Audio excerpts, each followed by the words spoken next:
दोस्तों नमस्कार, स्वागत है आप सभी का मेरे YouTube चैनल के आर हिंदी कहानियां में।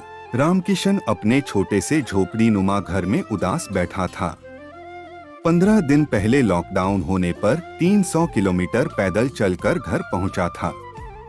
उस समय जेब में कुल 8,500 रुपए थे। उसके घर पहुंचने पर उसकी पत्नी, दोनों बेटियां और बूढ़ी माँ बेहद खुश हुईं। उसने आते ही कुछ दिनों के लिए राशन का इंतजाम कर लिया था, पर अब लॉकडाउन बढ़ जाने से रामकिशन की चिंताएं बढ़ती जा रही थीं।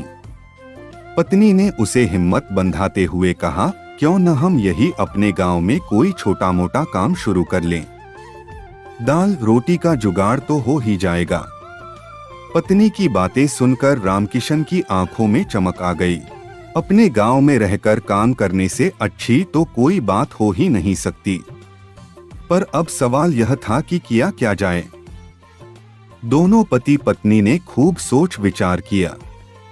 फिर तय किया कि फिलहाल सरकार द्वारा लोगों को मास्क पहनने की हिदायत दी जा रही है, लेकिन हर किसी के पास मास्क उपलब्ध नहीं है, तो क्यों न कपड़े का मास्क बनाकर उन्हें आसपास के गांवों और कस्बों में बेचा जाए। रामकिशन ने जल्दी ही अपनी पत्नी के साथ मिलकर यह काम शुरू कर दिया। कपड़े की व्यवस्था और उसे सही आकार में काटने का काम रामकिशन करता और उसकी पत्नी उसमें डोरियां लगाकर मजबूती से सिलाई करने लगी। धीरे धीरे लोग उनसे मास्क खरीदने लगे। गांव के कुछ और जरूरतमंद लोग भी इस रोजगार से जुड़ गए। अत्यंत उचित दरों पर मास्क की बिक्री करके वे लोग मशहूर हो गए थे। धीरे धीरे इसने लघु उद्योग का रूप ले लिया।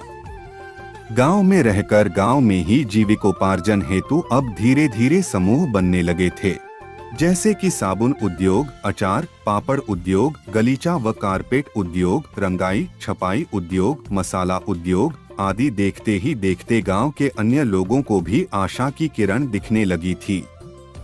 गांव में रहते हुए भी रामकिशन ने अपना रोजगार तलाश लिया।